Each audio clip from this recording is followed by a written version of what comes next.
Why do we need 2 days in between a game when the games are both in the same city?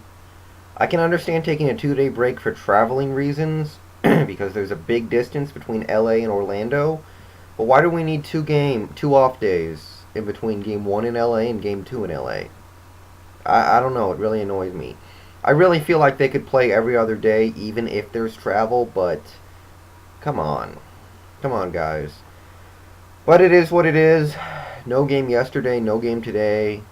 We will get game two tomorrow. I believe it starts at 5 or something like that. But as for the game itself, there are a lot of things that people are talking about right now. The main thing seems to be the whole Jameer Nelson, Rafer Alston issue. So we can talk about that.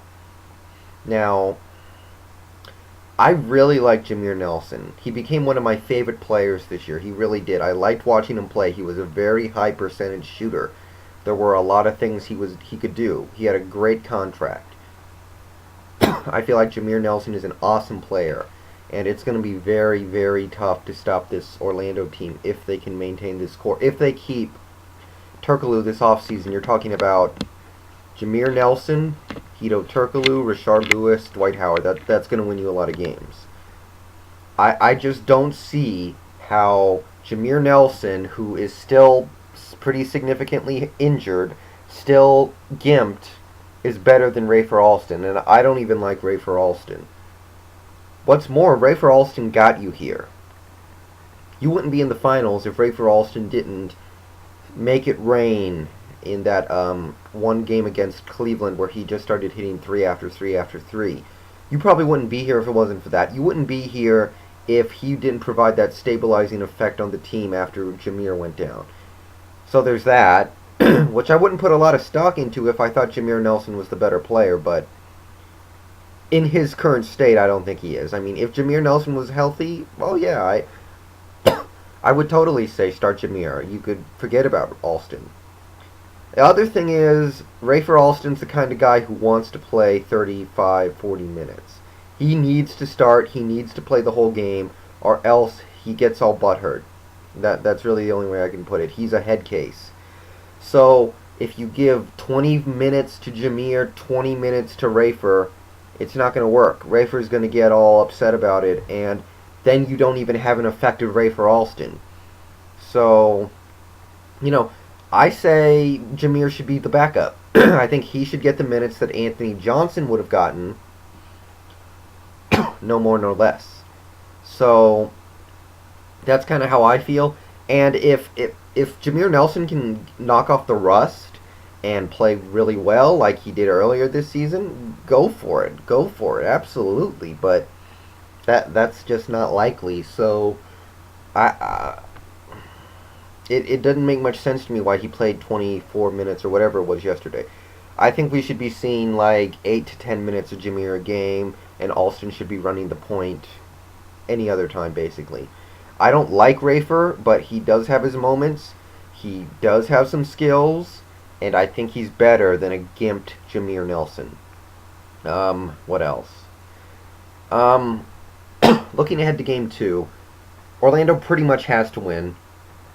With the way the 2-3-2 is set up, if LA wins tomorrow, no matter what happens, first Orlando's going to have to win 3 in a row just to stay alive. They have to win all 3 games at home. And winning 3 games in a row, even if all the games are at home, is pretty difficult. So you don't want to put yourself in that position. Not really.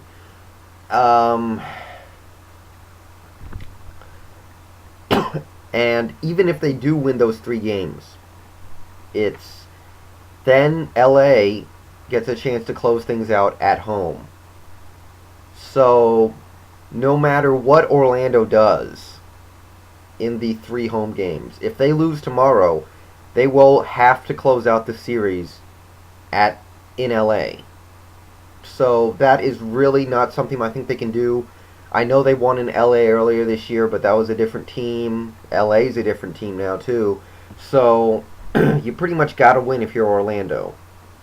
And even if Orlando does win tonight, they still pretty much need to win all 3 home games. I really do feel like they would have to close out the series in Orlando. You don't want to go back to Staples Center and play Game 6 and 7. So it's going to be very, very tough.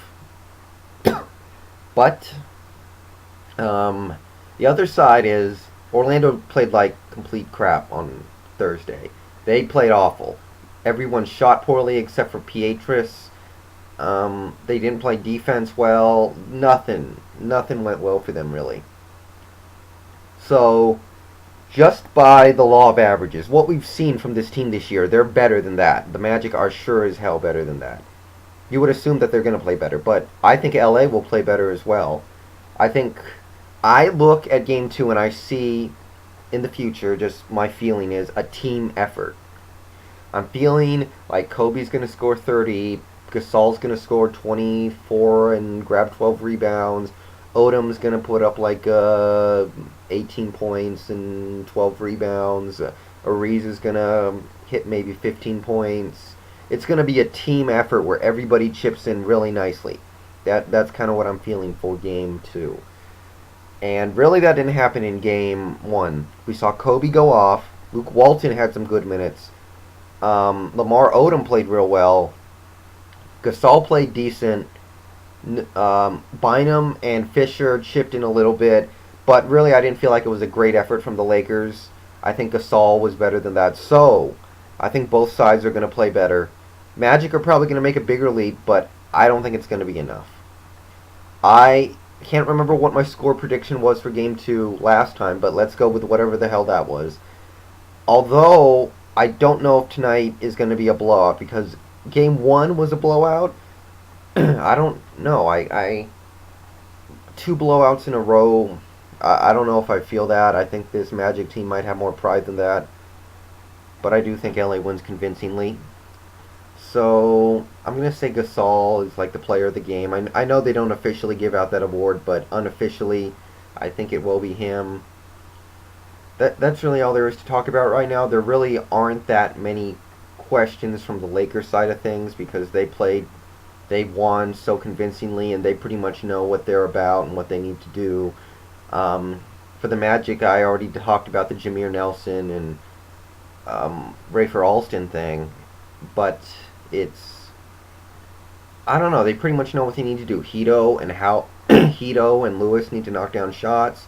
They need to get Howard more shots, more opportunities to get easy points, and all that stuff, because they didn't really execute at all in Game 1. So that's what I'm going to say for Game 2, and I'll see you guys tomorrow.